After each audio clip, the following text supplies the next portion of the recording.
একদম থামস খাবি না, ঠিক আছে?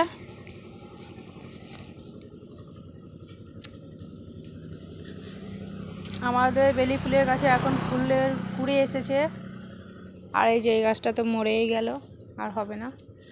এই একটা, এটা ব্লু জবা ফুলের গাছ, আর এইটা করবী ফুলের গাছ।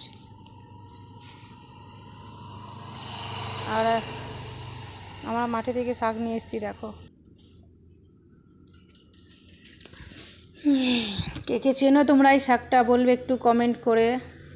আমি মাঠ থেকে নিয়ে এলাম শাক, বেগুন। এটা আমাদের পিছন দিকে গাছে হয়েছিল, ঘরের পিছনে। দেখো গাইস, এটাকে বলে কাঁটা লোটে শাকের মধ্যে একটা করে কাঁটা আছে। এই যে কাঁটা।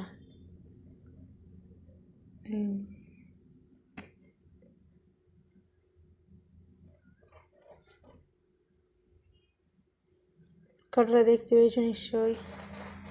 এটাকে বলে পুরিন দেওয়া শাক। অনেকজন আবার তেলে ভাজা শাক বলে। জমিতে, কচুর জমিতে হয়েছিল, তুলে নিয়ে এলাম। পিছন দিকটা, আমাদের বাড়ির পিছন দিকটাই হয়েছিল, তুলে নিয়ে এলাম। ওখানে সব, এই যে 12 মাসে গাছে বেগুন 4টে, আরও ছোটো ছোটো আছে। আমি 4টে পেয়েছি, বড় একটু, 4টে নিয়ে এসেছি। আর 1 ঝুড়ি শাক।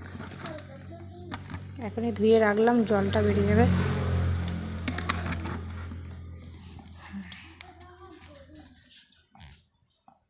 ওকে গাইস, বাই।